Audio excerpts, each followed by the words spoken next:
Until death do us part. We don't like thinking about death. We want to avoid talking about it. It's the pits. What to do about what you can avoid. If you have stood at the graveside of people you loved, you know about that pit, the grave. Using that image of standing at the graveside, I'll offer a simple primer on estate planning. And I will ask you, for your sake, to do 5 things.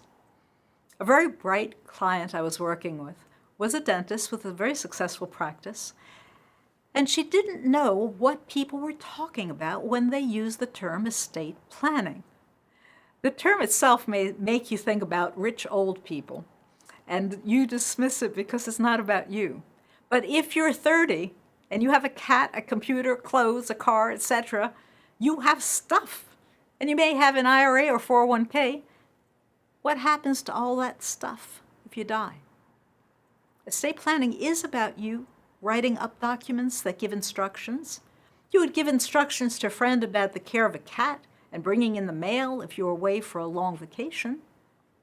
Well, estate planning is instructions in legal terms about what should happen to all your worldly possessions. If you have an IRA or 401k or group life insurance at work, you have already begun your estate planning. Yes, planning can get more complicated if you have more assets and more family members. PITS summarizes the key issues: probate, income, trusts, and sorrow. P is for probate, the process of settling the estate, dealing with the things. The IRA, the 401k, life insurance don't need to be probated. They go directly to your beneficiaries. Here's the first of the actions I'm asking you to take. Please list contingent beneficiaries. The primary beneficiary is like to be someone that you travel with.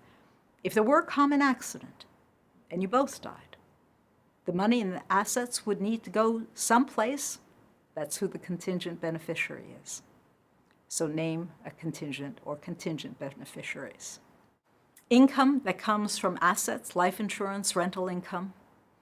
The second thing you need to do, be aware, whatever age you are, of what money you owe and who needs your protection, where the money for a funeral will come from, and who you need to provide for.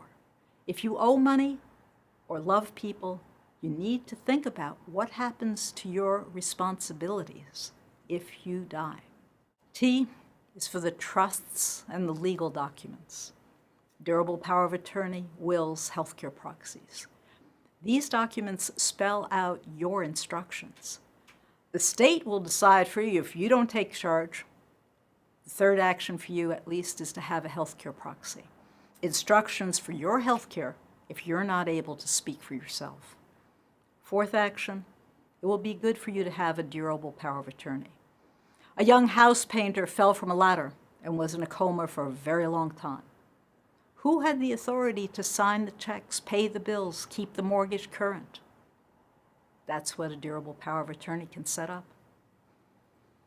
A will becomes more important as you feel the state cannot make the decisions you want about what to do with your possessions.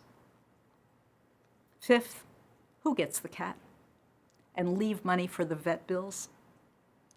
S is also for the sorrow, the emotional upheaval of loss.